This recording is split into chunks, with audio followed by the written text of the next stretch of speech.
Good afternoon, everyone. I'm Susan Osborne. I'm with the Women for Kansas virtual chapter. Pam Martin is also on, and she is with the Barton County Women for Kansas chapter, and she's got her whole group with her today. So welcome, everyone from the Great Bend area. I Women for Kansas has been around for 10 years now, and um, and I'm going to start by reading you a little bit of information about us in case you don't know. Women for Kansas believes there is a strong need for women to use their voices and their votes to influence what happens in our state. We believe that women should stand for and outline legislative priorities as an organization. Our mission is to recruit, motivate, and educate women and all Kansans to actively participate in the process of electing moderates to public office who will advocate for moderate policies. Some of our legislative priorities are a fair progressive tax system, a court system free from political influence, something that until now we've always taken for granted, equal rights for all, reproductive rights and bodily autonomy, separation of church and state, advocacy of healthcare as a woman's right, as a human right, strong laws to prevent gun violence, preservation of excellence in public schools and higher education. And I could go on and on. But Women for Kansas has been around for 11 years, and we're very happy to have chapters all over the state. This virtual chapter has been going on for over a year now. I'm very pleased with it. We have people attend from all over Kansas, and today we have a very dynamic speaker, and she's talking about a subject that we know about a lot from the news, but we really don't know much about the country. I would ask all of you, if you have a question during Dr. Eick's talk, if you would put a question into chat, and we'll allow time for your questions to be answered. I am especially pleased to introduce Dr. Gretchen Eick. I've known her since the early 2000s when I was at Friends University. Very impressed with her. She started off, if I'm right, as a foreign and military policy lobbyist in Washington, D.C., ended up going into history and becoming a professor of history at Friends University. She's had 2 Fulbright Scholar Awards, spends time in Bosnia and Herzegovina. She's written 8 books. Is that right now, Gretchen? 8 books. And her latest, if you've got it near you, hold it up. It's called The Resistance. I love all of her books. She's got a tremendous ability to write as well as speak well, which not everybody has both. Gretchen has both. Please put your questions in chat. Please turn off your audio so that we don't have disturbances. And Gretchen, take it away. We're talking about Ukraine today. I wore yellow and blue. Thank you. I put up my PowerPoint on the screen. I'm going to be talking about the background of what the current conflict, and there's going to be a lot of information. So if you get overwhelmed, don't worry about it. I'll kind of summarize what are the main points at various parts of the presentation. Can everybody see the screen all right? I'm assuming you can, so yes. We'll move on. Okay, let me see if I could get this below. Okay. Why won't it advance? Okay. Oh, well, let's see here. Okay, Ukraine existed in what was called Kiev Rus. It was 1,000 years older than Russia. It existed 1,000 years before Russia ever existed. But because the names are similar, Rus and Russia, it has led to a lot of confusion and a lot of assumption that Ukraine was Russian. It was not. The Kiev Rus was the Vikings had discovered that city and Takes its name from a Viking word, actually, Rus. Ukraine was located at the center of east-west and north-south trade, and it attracted a very diverse population. It was multicultural from its beginning. Greeks with their Greek Orthodox religion, Swedes, Jews, Poles, Belarusians, Lithuanians, Czechs, Muslims who were Tartars or Tatars, both pronunciations are correct. Muslims who were Turkic, who came from the family called the Ottomans, from whom we get the Ottoman Empire, and Franks, who were the Frenchmen that began with Charlemagne, who were Roman Catholic. So you had huge diversity in Ukraine. And you had long exposure to the idea of people having rights, including the right to choose who led them, unlike what the predecessor to Russia, the Muscovy settlement that became Russia. It had its own self-governing structure, and it had its own literature written in its own language. So there were two Christianities that were clashing in this north-south and east-west kind of. Ukraine is right in the center of all of these cultural movements and religious movements. The Franks, the French, or the Franks from what is today France, who were Roman Catholic, and the Byzantines from what is today Istanbul, who were Orthodox Christians, two different versions of Christianity. To pagans in the 9th and 10th centuries, conversion was a smart idea, because if you converted, you would not be enslaved. You would have you would acquire some things from the people around you, like a written language, but you would also require freedom from enslavement. Christians did not enslave Christians, and Muslims did not enslave Muslims. But if you were pagan, it was open season. So the Franks date from Charlemagne's coronation in 800. The name Carol or Charlemagne becomes the word for king in the Slavic world. And the name Tsar, from the word Caesar, was used in Byzantium, and then was appropriated later, used in Russia and other parts of Eastern Europe. But it was used first in Byzantium, and it came from the word for Caesar, where they spoke Greek. They referred to themselves as Romans because they saw themselves, the Byzantine Empire, saw themselves as part of the continuity of the Empire of Rome. We talk about the fall of Rome, but Rome didn't actually fall in the way that we think of it being totally destroyed, like Gaza is being destroyed today. It simply weakened, and parts of it broke off, and it became weaker and weaker. The Franks gave their vassals some property rights, and they didn't colonize the Celts or the Swedes. So there was a history of having some property rights, even in what we call the Middle Ages. This map is a little fuzzy, but it gives you a sense of where these different strands were coming from.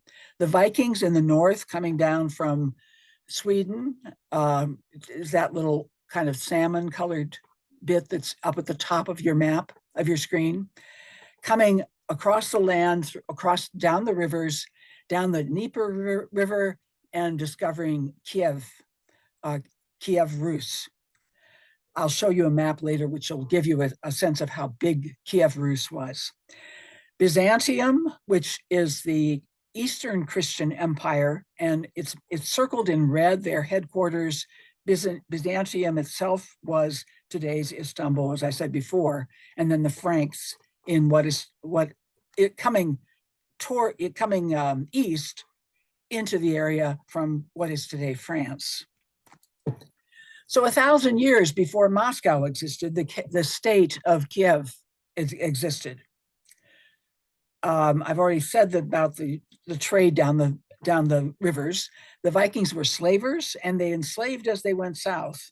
And there actually are Ukrainian figures in the Viking sagas, which is very interesting to me. My daughter took a class on the Viking sagas and discovered some of this. The Vikings, or the Rus, by 911, had made a treaty with Byzantium, and they were taking tribute from the peoples that lived along the route. from down the river and all the way to Istanbul, what is today Istanbul. It's a very diverse area. There were Slavs, Russians, Rus, Jews, people of Jewish background. Rus soldiers served in Byzantium in the royal court, and Kiev at this point becomes Christian. But two kinds of Christianity are allowed, both the Roman Catholic and the Orthodox, Greek Orthodox. So the state of Kiev Rus, you see here in green in the map, it's a huge area from Finland all the way down to the Black Sea and as far into the eastern Germany, and a little bit into Russia, today's Russia. It lasted from 882 to 1240. I've already said how diverse it was. I don't need to repeat that. The name Valdemar is a Swedish name, but he converted to Christianity, and the Viking Rus people adopted Slavic, and within 2 years of being in Kiev Rus. But it took some time to work out their succession ideas of who would become king, and what religion would it be, and what would the local language be. And they go through a couple of changes. Now, the reason that I'm saying all this, because it may seem esoteric and not important, but the year before Russia invaded Ukraine, in July of 2022, before they invaded February 24th of 2023, Putin gave a speech in which he made a big point of saying that Ukraine had always been part of Russia, and even back to the Kiev Rus. Well, you can see how people could get caught up and believe that with the similarities of the words Rus and Russian, but it's not true. Okay. Kiev Rus was so big that it incorporated today's Ukraine, Belarus, Estonia, Poland, Lithuania. And it lasted, as I said, for 400 and some, almost 400 years. Then the Mongols arrived. The Mongols were coming from Asia, and they invaded the area and took control of the area. The law was written now, and the economy was based on agricultural surplus that can be traded. Not surprising in agricultural areas. The culture was changing, and disputes were settled in court instead of being settled by clans seeking revenge or individuals seeking revenge. So this is the rule of law established already in the 1200s, before the 1200s in Kiev Rus. The Mongols arrived to establish a long overland trade route from the east, and they were quite successful at doing that. In 1240, they destroyed Kiev Rus and partitioned it into three parts. The western part was Galicia, Volhynia, the extreme northeast around what will become Moscow, and that's where the Mongols will stay the longest, is the second part. And the third part is a very large area that is called the Grand Duchy of Lithuania. And at various times, it combines with Poland. It lasts for quite a while, and it absorbs the culture, the law, and the language of Kiev Rus. So just to give you a picture on the map, let me move this up a minute. Whoop, wait a second. Go back. Okay, so you see where Muscovy forms, but it doesn't form for 200 years. Now, to put that in context, this country is 250 years old, the United States. So Russia, so not only is Russia 1,000 years later than Kiev Rus, but it is late even after the Mongols have taken the territory and divided it into three groups.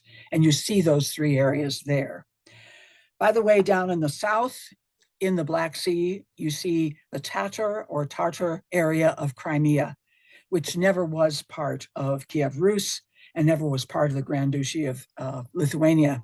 The Tatars will be Muslim people, and we'll see that they will be totally removed by the Russians, and so that there will be no Tatars left in Crimea in the 20th century.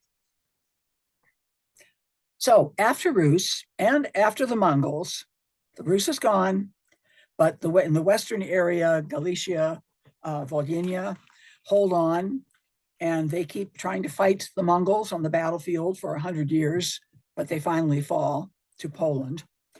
And the third part, the part that the Mongols took in 1237 to 1241 and held on to the longest, will become Muscovy, and that of course gives us the name for Moscow, and will become Russia. And it is one of the successors of Rus, but it's really a post-Mongol state. It's quite different from the rest of Kiev Rus.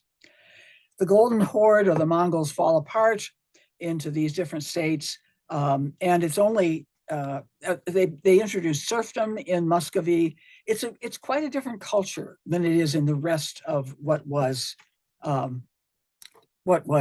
Kiev Rus. Muslims come into the area first with Mongols, who were creating the trade routes.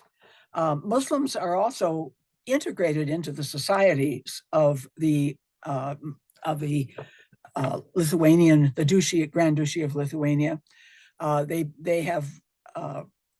are mosques in Lithuania and in Estonia.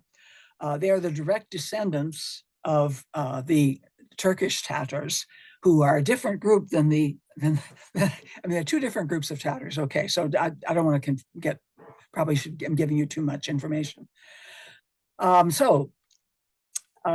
When Poland joins with Lithuania, Poland also had daily contact with Islam. And by the 1450s, the Ottomans, who had taken control of what had been the Byzantine Empire, the Ottoman Turks, who were also Muslims, had taken control of the region. And I just wanted to give you this map so you get a sense of how large that Muslim empire is. I know the map doesn't show you the dates for acquisition because that's off the screen, but you just get a sense of that all those colors represent different parts that were taken at different times by the Islamic empire of the Ottomans, based in what is today's Turkey and with its headquarters in Istanbul, which had been Byzantium. So for 110 years, this new state of Muscovy, which becomes Russia, won several wars against the Ottomans. And Ukraine shifts back and forth from Muslim to Russian Orthodox overlords.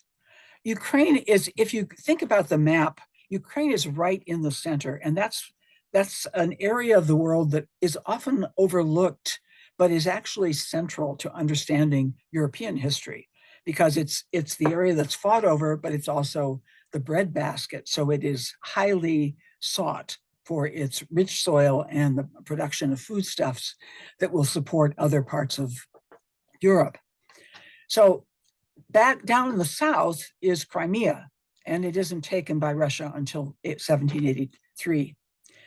Then there are Ukrainians, peasants, who did not like having to serve under any kind of overlord. And they began to fight first against the Russians, and eventually they switched sides, and they began to fight against the Swedes and the others from their west side, from Western Europe. And so the Cossacks are going to be a very important part of Ukraine's history because they're very independent people. And you see them here. They're on the side of the Dnieper River that is closest to Russia, and they would affiliate with the Russian government and try to have kind of a deal that they would be sort of a client state that would keep the peace in that part of what is today's Ukraine. But then they would use their power to shift and go toward other players who were competing for territory in this area. The Cossacks had their own hetmanate government. And for 25 years, they were led by one man, Mazepa. But despite a treaty with Russia in 1709, when the Empire of Sweden, which was a very large empire, threatened the Cossacks, Russia said they would not protect the Cossacks. And so the Cossacks switched sides and joined the Swedes, and Russia attacked them and killed 10,000 of them. So the Cossacks are kind of playing this, they're Ukrainian peasants who are playing this role. They're sort of like the Wild West peasants. You know, as we think of American history, you think of the Wild West. The Cossacks were on the frontier and they were very independent. They would not be controlled. And then when they finally are frustrated with Russia, which will not protect them against, and they're in the Swedish Empire coming in from the north and the west, the Russians turn on them.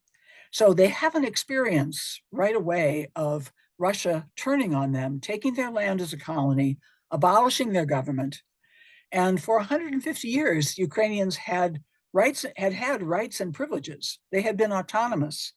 And they had successfully played off all of these different empires, Poland, the Ottomans, Russia. But now they were a colony of Russia. And Russia referred to them in all of its literature as Little Russia, which they hated. All Slavs, the Russians called Russians. All Slavs are not Russians. There are many varieties of Slavs. Russia forced Ukrainians to use only the Russian language if they studied at imperial academies. Ironically, Catherine the Great, who was behind some of these policies, a lot of these policies, spoke no Russian. She was a German who was the Tsarina of Russia. And she restored serfdom, which the independent Cossacks had no patience with. So let's keep summarizing a little bit here. Many empires are trying to incorporate Ukraine with various degrees of success.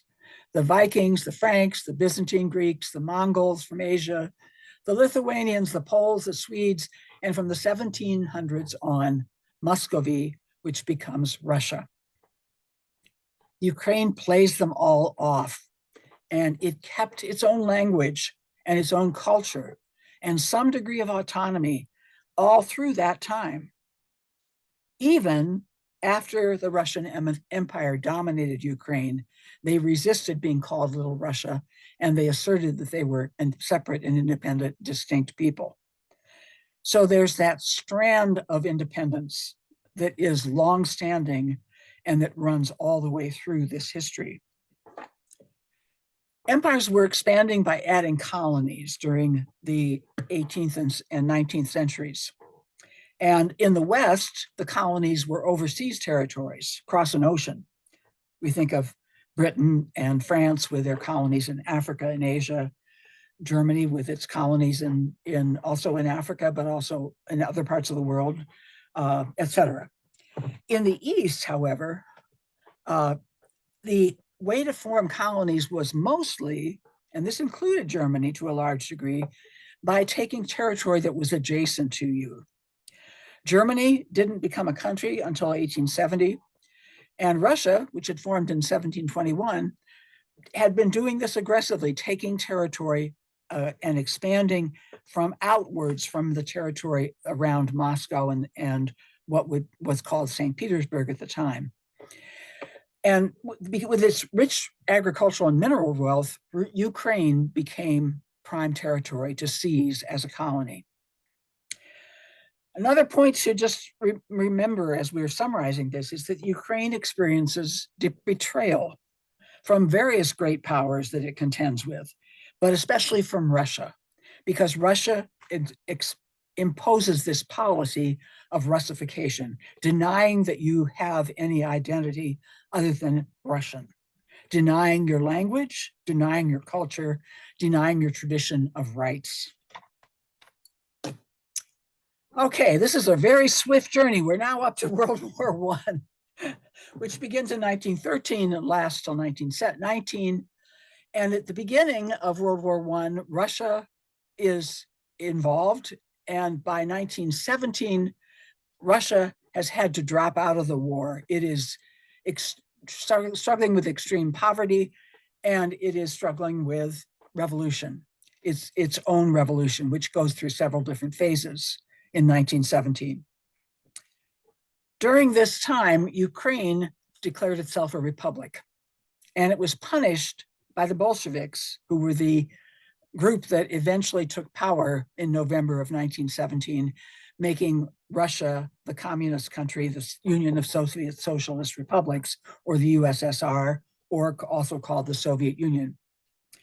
So Ukraine is punished, and it's interesting. It's punished by the Bolsheviks for trying to be independent, even though it had been recognized. Its independence was recognized by Germany and Austria, which sent 700,000 soldiers into the Ukraine to help them with their independence. The Russian Revolution and World War I end. The world's nations are reformed. Different new nations are made from what had been the empires of Austria, the Ottomans, and Ukraine becomes one of the Soviet Union's Soviet Socialist Republics. This is important. It's one of the Soviet Socialist Republics. It is not part of Russia. There is a Russian Republic, and there are 14 other republics, one of them being the Ukraine. So in 1922, they're no longer a republic, a separate independent republic, but they are now a republic within the structure of the Union of Soviet Socialist Republics. It is not a good scene for the Ukraine. I should say to you, a lot of what I'm telling you, I took from a class I took from Timothy Snyder this winter.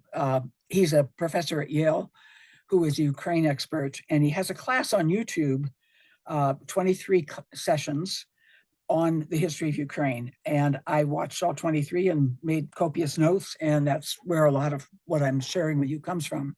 And you can do it too. It's free on YouTube. So you might look them up. In class number 15, he talks about what happens in the 1930s. Snyder talks about this. In the 1930s, as you know, it was the Great Depression in the United States, but it was the Great Depression worldwide. It was not just the United States, and we need to remember that as all the talk of what are the tariff policies and what of the craziness that's going on right now, what that's going to do around the world to world economies. In the 1930s, Ukraine had experienced terrible famine and what was called the Great Terror. And that the reason for that was policies that were imposed by Stalin on Ukraine, one of its republics. There were 7 policies imposed during a few weeks in late 1932 and early 1933. The Timothy Snyder says were the real cause for 4 million people to die from starvation, rather than just several hundred thousand. Several hundred thousand is bad enough, but 4 million died in that time period. The Soviets were exporting food while the Ukrainians were dying of starvation. So these are the 7 policies, or these are the 7 policies. Stalin required the return of grain advances if you met your target.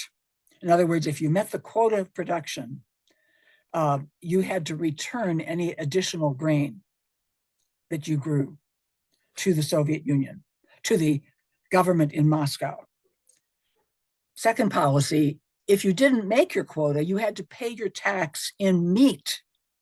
Now, these are people who are starving from these policies, and now they're having to pay a tax in meat, in their cattle and their goats and their pigs. Third policy is Ukrainian farmers were blacklisted if they protested at all. They had to surrender 15 times as much grain if they didn't make their target. So not only did you have to pay your tax in meat, but you had to surrender 15 times as much as you were given as a quota if you didn't make your target. These are just like bizarre and impossible to believe policies in terms of the human suffering. The fourth is the interpretation of the famine as Ukraine's fault. Russia said, "You're poor administrators. So from now on, we will take over and run the party, the Communist Party in Ukraine. And if you criticize that, you will be sent to camps in Siberia."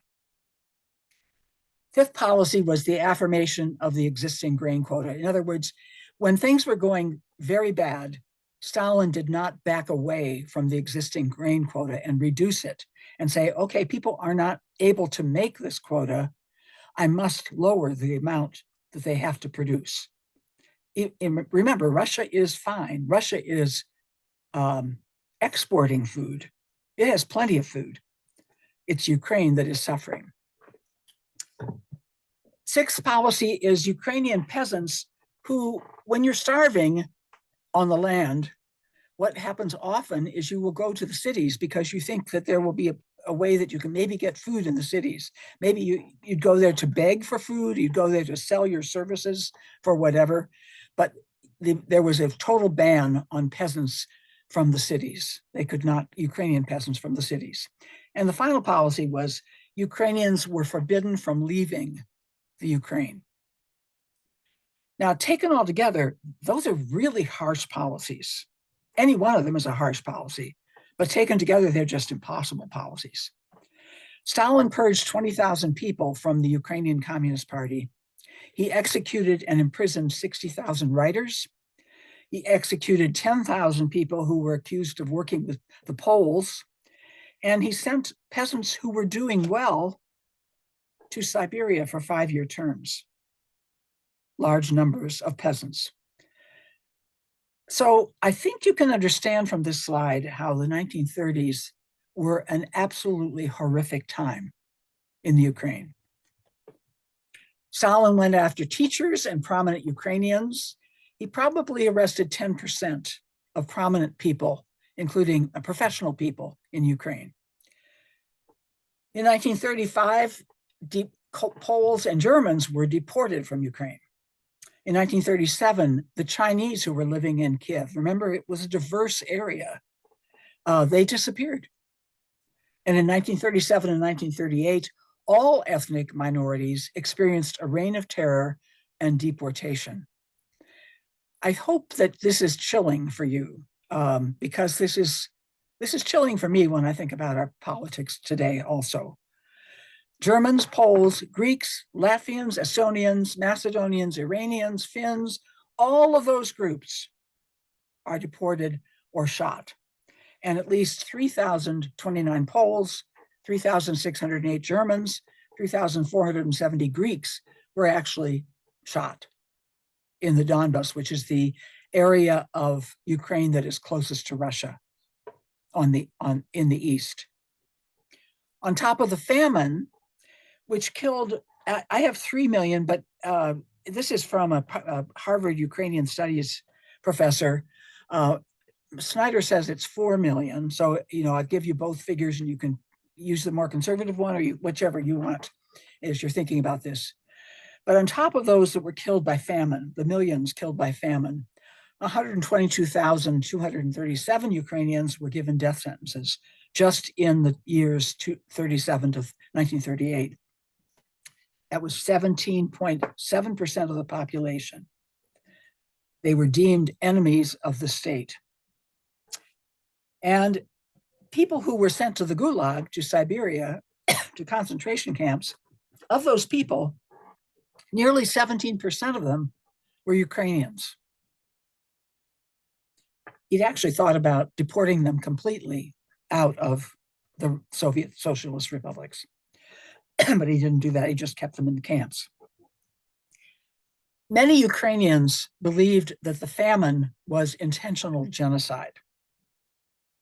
What message did they learn from the 1930s? Just like the Cossacks had learned earlier, don't trust Russia. Stalin's policies were collectivization of agriculture. He used Ukraine as the breadbasket for the USSR, and his policies of the Holodomor, which is starvation and genocide, were so awful that there's lots of documentary evidence. For example, in Craiova, an Italian diplomat wrote that he saw 250 bodies every day dead on the streets from starvation. And Stalin would make no concessions, just increase the quota. 2 million peasants were accused of being kulaks, rich peasants, and deported. 125,000 were punished for moving to the cities to seek food, since that was now banned. You couldn't do that. And 5,400 were shot for stealing food. And the Russians required Ukrainians to have internal passports. And they repopulated the Ukraine, as they did with all of their satellite states. They would send Russians in to live in those areas, change the language, change the street signs to Russian. And this would be basically an area that was supposedly being assimilated to being Russian. After its incorporation into the Soviet Union, Ukraine experienced forced collectivization of agriculture, famine, massive deportations to Siberia, the replacement of its population with Russians in the 1930s, and this terrible 1930s catastrophe of starvation time. Okay, so just to give you an example, in 1937, 78% of the population of Ukraine was ethnically Ukrainian. 52 years later, only 72% was Ukrainian and 22% was Russian, showing the replacement of Ukrainians with Russians.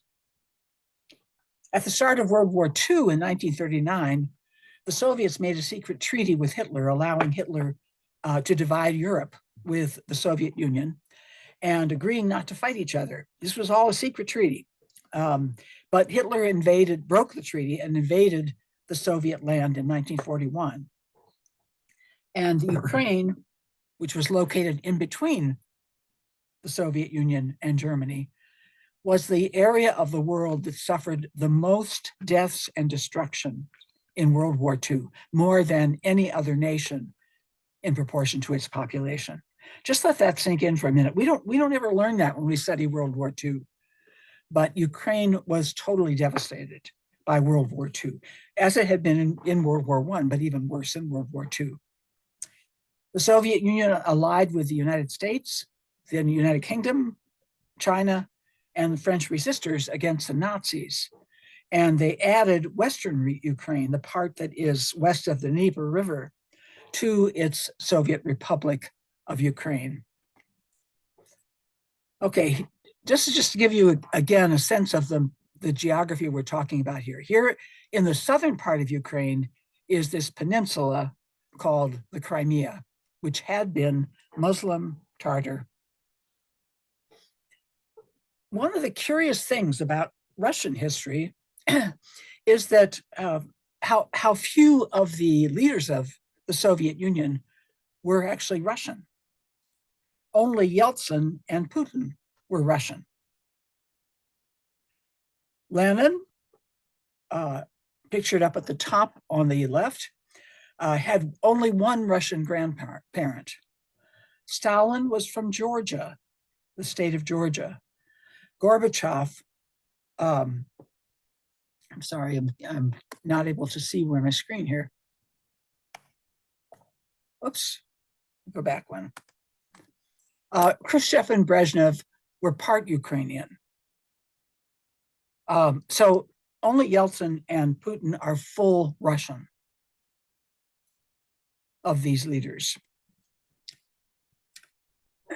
Stalin also turned against the Jewish population, stopped their emigration, prevented them from leaving the area, and sent even though he sent Jewish recruiters to the United States to raise money for the Soviet Union in 1945, he still killed many Jews.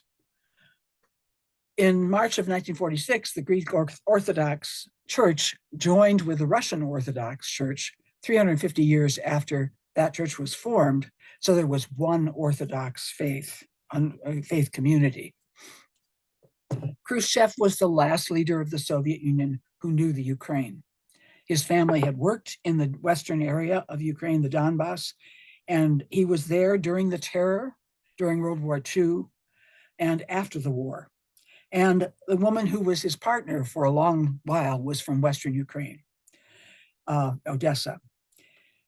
Khrushchev suppressed people who had fought in Ukraine, the so-called partisans who were fighting against the Nazis, and he wanted to appear to be helping the Ukraine. So when he came into power, he transferred Crimea, that peninsula we just looked at in the south, in the Black Sea, to Ukraine, Ukraine's control. They had already removed all the Tartars or Tatars and demonized them. And in 1972, Russification returned. Ukrainian language and textbooks disappeared. Place names were changed to Russian names, and the Crimeans were banned from returning to their homeland. And then in 1990, the Soviet Union dissolved. I don't know if we need to take a question or so at this point. Susan, if you feel like there's something from this earlier part that we need to address, otherwise I'll keep going. I would say I've got a few questions, but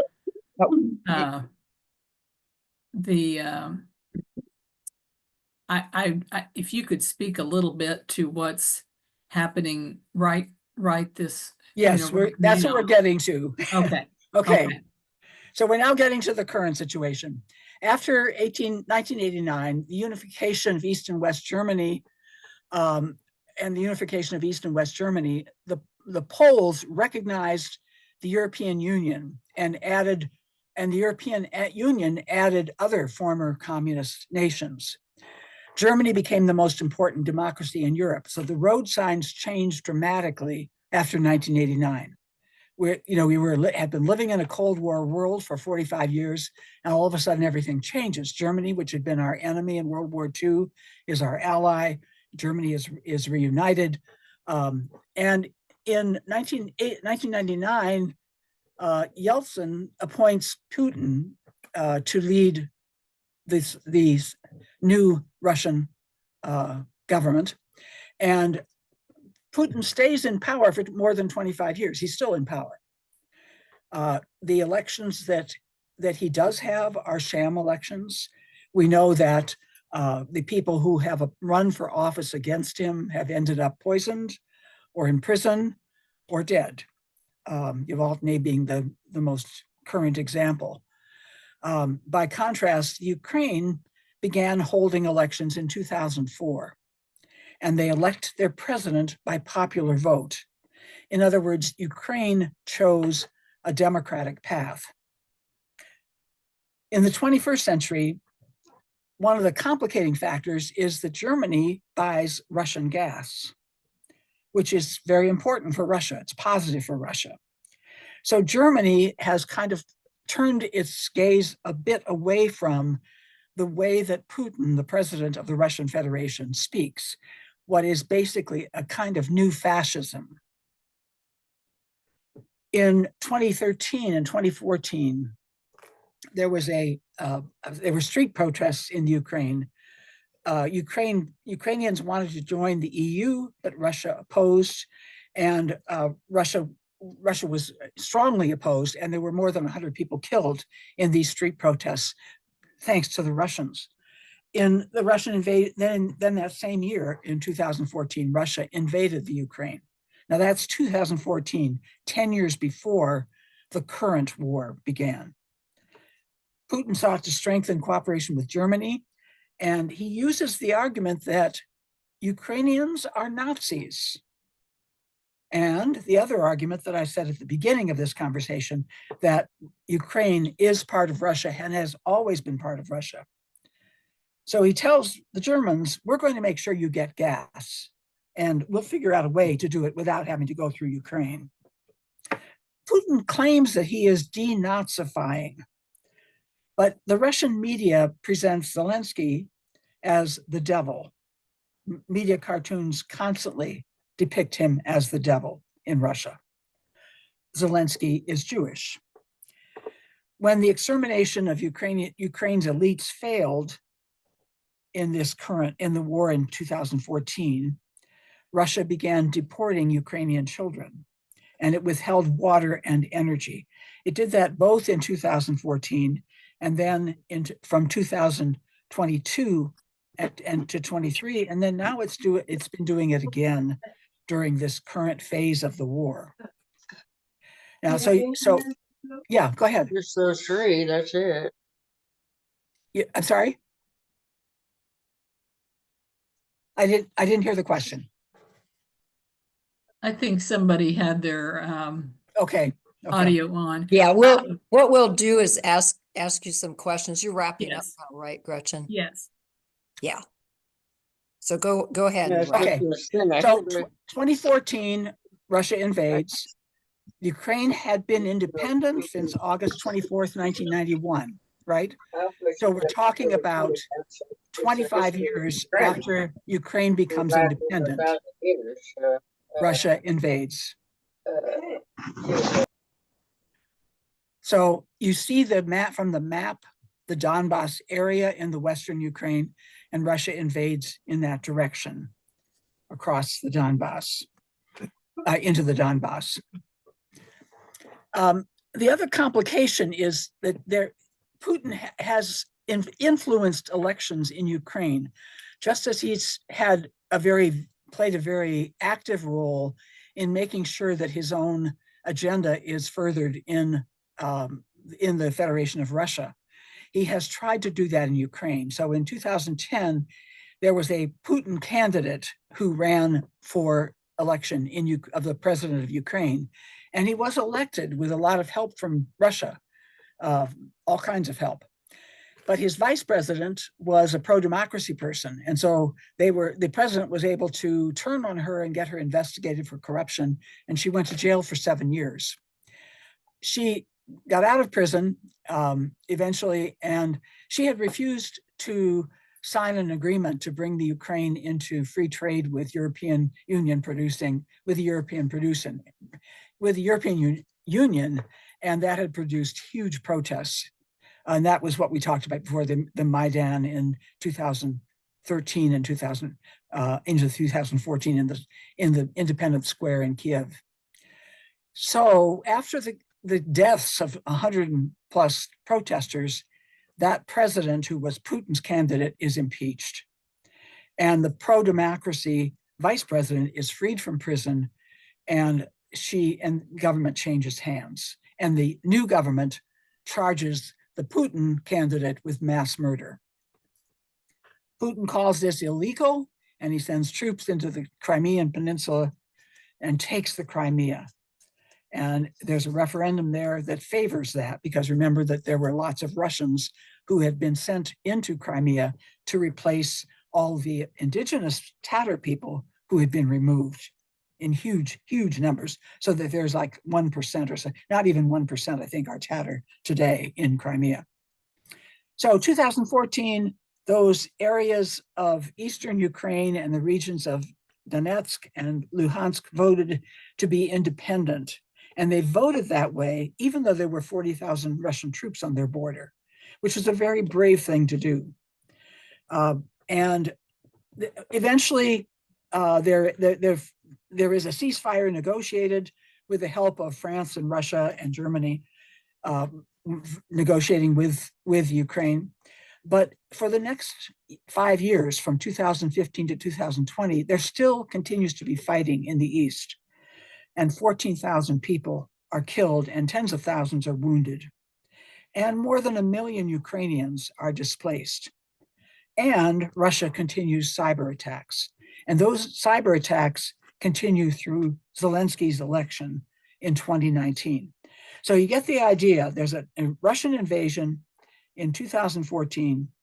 They finally get a ceasefire. Russia takes Crimea by that ceasefire, but the fighting continues even though there's a ceasefire. That should sound familiar, because Israel has a ceasefire in Gaza, but it has continued fighting for several weeks, and the fighting is ruthless and brutal in Gaza. And it doesn't, even though there's supposed to be a ceasefire, right? And so, I mean, it's a parallel kind of situation. Okay, now we get down to 3 years ago. 2 years ago, sorry.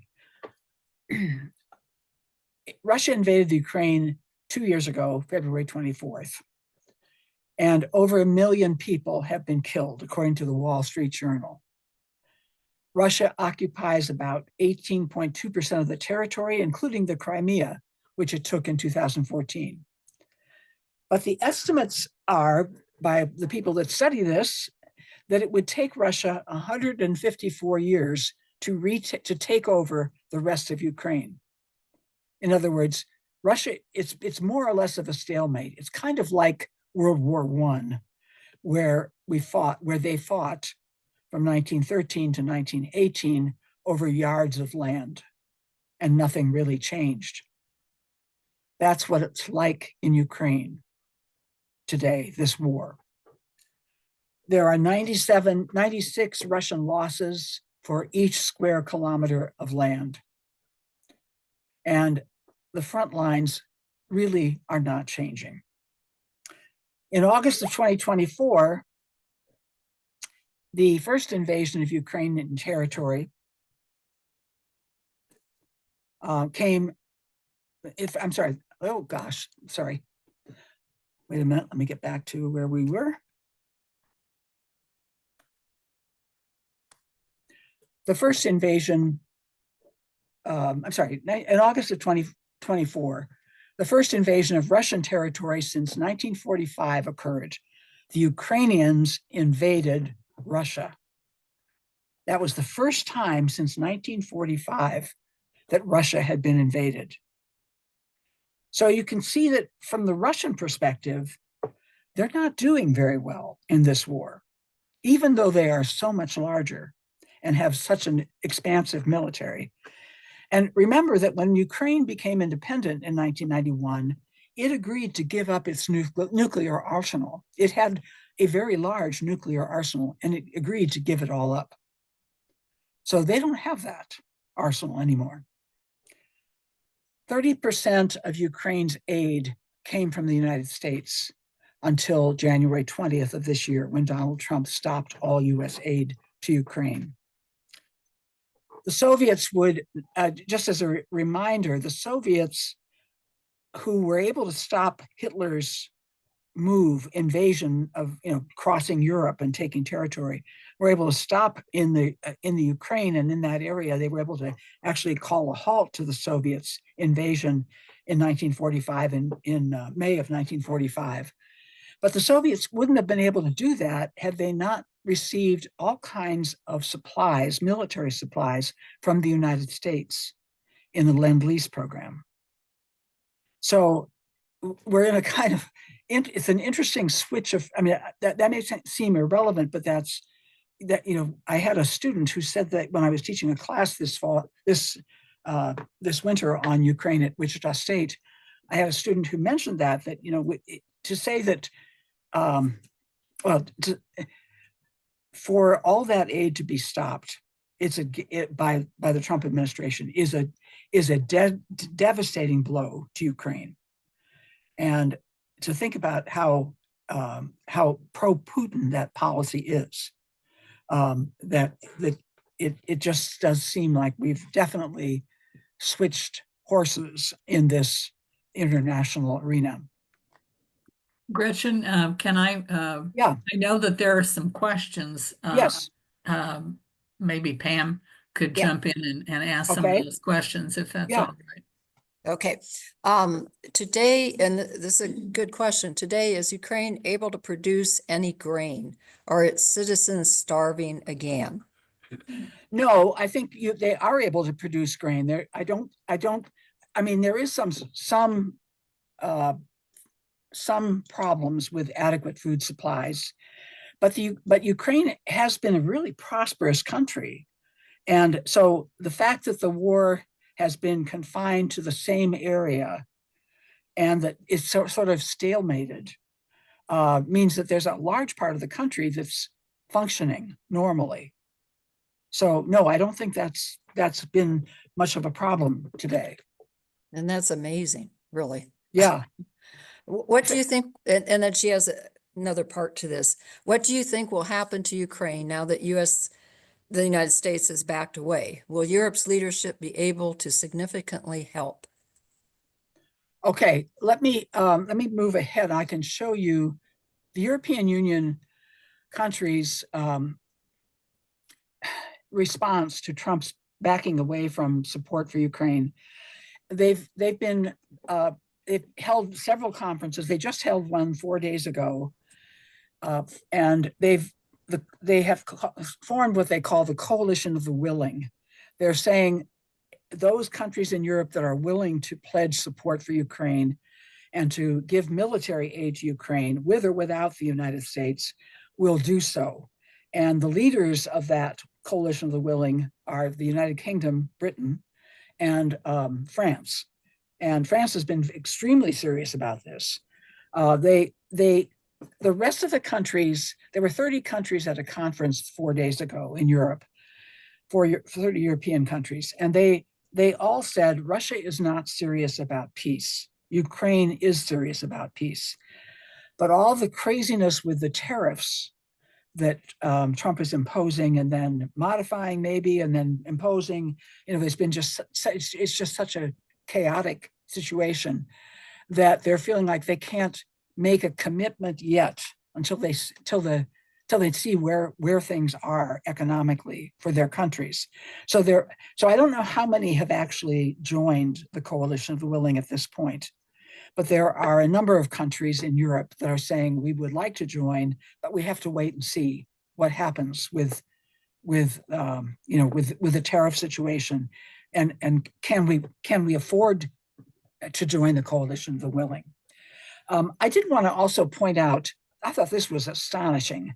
Last week, the news NPR carried a story about Sweden, Finland, and Estonia pulling out of the landmine treaties. Landmines are terribly destructive weapons that are placed under the earth. You don't know they're there.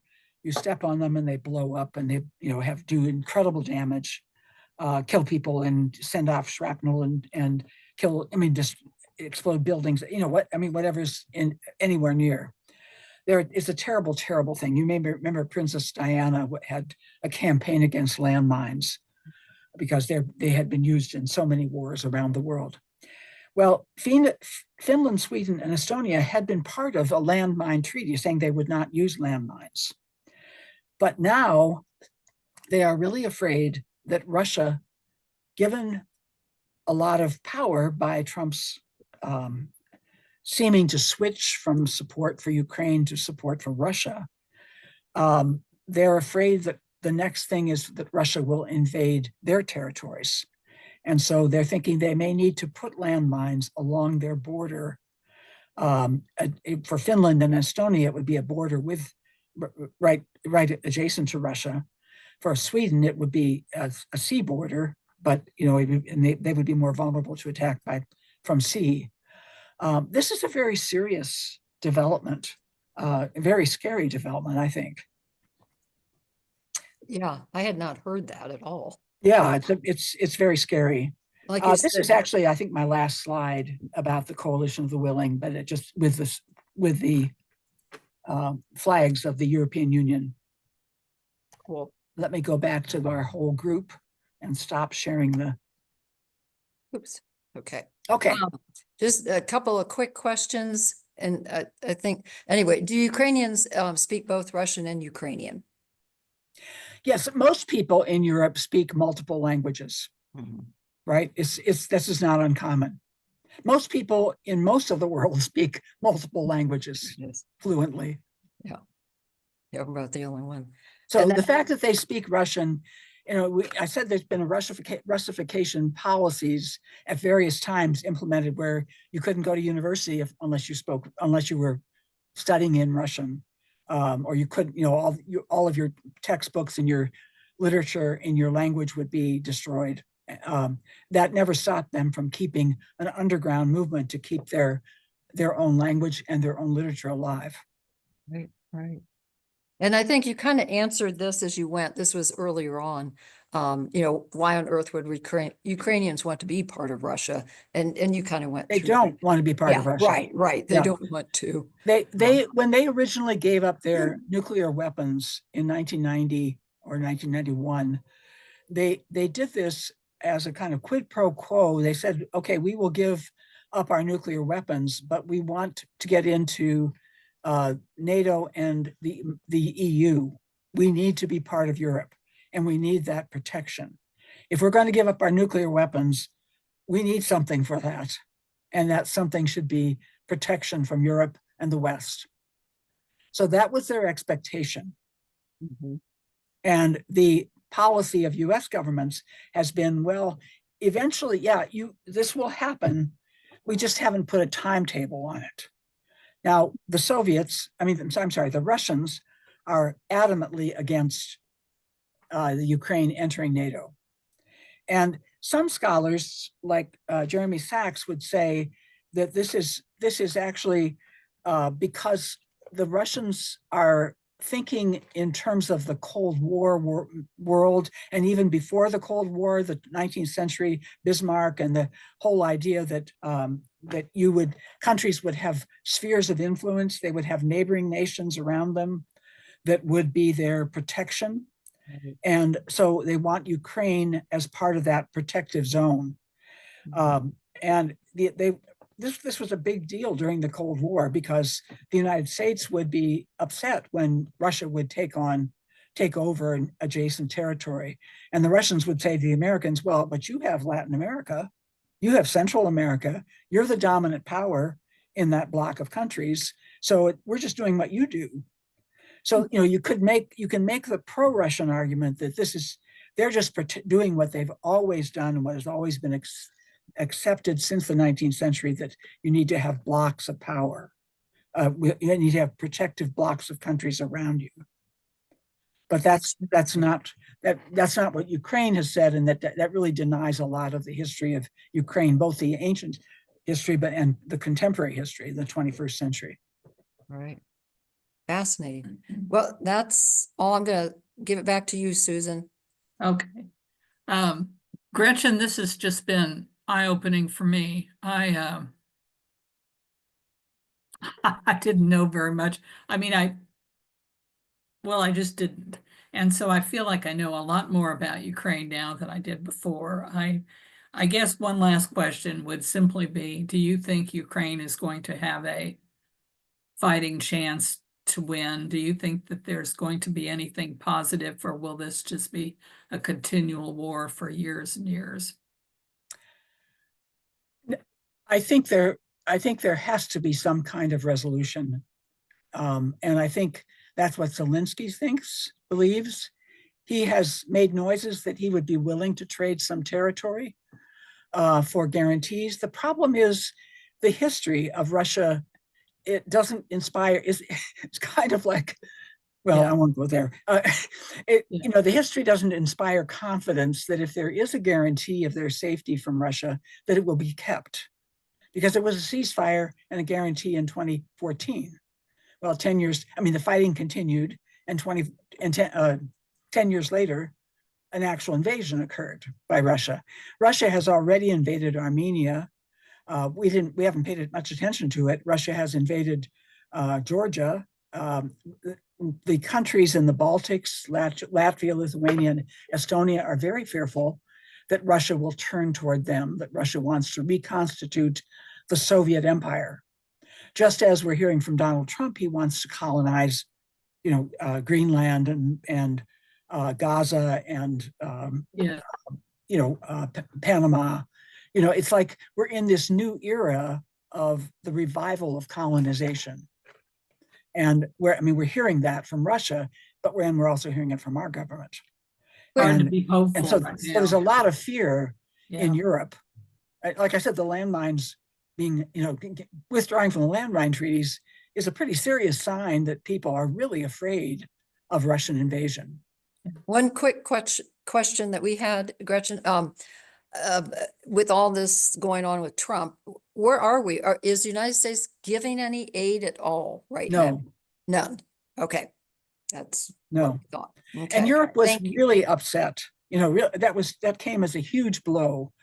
I listened to a European Parliament conversation with Jeremy Sachs, and it was quite fascinating. People are very, very upset about Trump's policy and just withdrawing from Ukraine because they see it as directly related to their safety, these other European countries, to their safety. Kind of like the old domino idea that, that we're just going to have country after country falling to Russian recolonization. And if I taught in Latvia for a while, and I was amazed at what I learned. I hadn't known anything about how Russia's colonized. I never had thought of Russia as a colonizer before living in Latvia. But my students would say, oh yeah, we never look at anybody on the streets because you don't ever have direct eye contact because all the police are Russian. Even today, as an independent country, this was 2000, we still have Russian police officers. They control our police department. But it used to be, excuse me, all of our street signs were in Russian. If somebody saw you walking along the street and you made eye contact, you might be taken in for interrogation. So there was a kind of culture of silence and a culture of withdrawal. I worry about that in terms of our country. We've got to be very careful that we don't give away our power to dissent and our power to speak out about the things we believe in, because it definitely has happened in many countries around the globe, and so those countries, the students that I had in 2000, they're now young adults and they're terrified. They're really worried about Russian aggression. I think we all should be really worried about Russian aggression and not think of it strictly as a European problem. It is a global problem. And we're now starting to experience some of this in the United States that we never thought we would ever experience this in the United States. Well, one of the things that Jeremy Sachs, who's a professor I think he's at Princeton, says is that he thinks we do too much Russia blaming as a way to take it off, as a way of not being honest about our own behavior in the world. And he says, yes, Russia has been aggressive, but we have also been aggressive. I mean, we've perpetuated this sense of, needing to take more territory, needing to be stronger and stronger, needing to have more nuclear weapons. Right now, we just have Congress passing a budget that includes $3 trillion for the Defense Department. Yeah. For our Defense Department, that's absolutely unheard of. Yeah. $3 trillion when we're cutting, and we're also cutting, all these domestic programs. So yeah. Okay. Sorry, that was a bit of a digression. Okay. Listen, thank you. This has been extremely informative, Gretchen. You have not disappointed. I thank you very much for this. For those attending, we will be having another meeting probably next month, and we'll let you know. And thank you very much. This is probably the first time Women for Kansas has ever talked about Ukraine. So can I say one last thing, Sure. Susan? I don't know if all of you have the app on your phones, 5 calls, the numeral 5 and then calls. It's an app you can add to your phone, and it gives you anytime you go into it, it gives you maybe 20 issues that are before Congress. And if you want to register your views on them, and the reason I mention it is Ukraine is one of those issues. And if you decide you want to register your views, you simply tap the issue, and then they immediately they'll connect you to your 2 senators and your representative automatically, and all you have to do is just say, I got through. No, I left a voice message. No, I couldn't make contact. That's all. They don't know what you've said, but they record that there's that much interest in that issue. So it's a really useful app, and you can, it has all kinds of issues. There's even a little script if you feel like you need a script. Okay. Thank you. So it's Thank just you, 5 Gretchen. calls. 5 calls. 5 calls. Okay, well, at this point, thank you all for attending. It's been very Yes. informative, and thank you so Thank much, you. Gretchen. Thank you. And we shall see you all next month. Thank you. Bye-bye. Thank you. Bye-bye.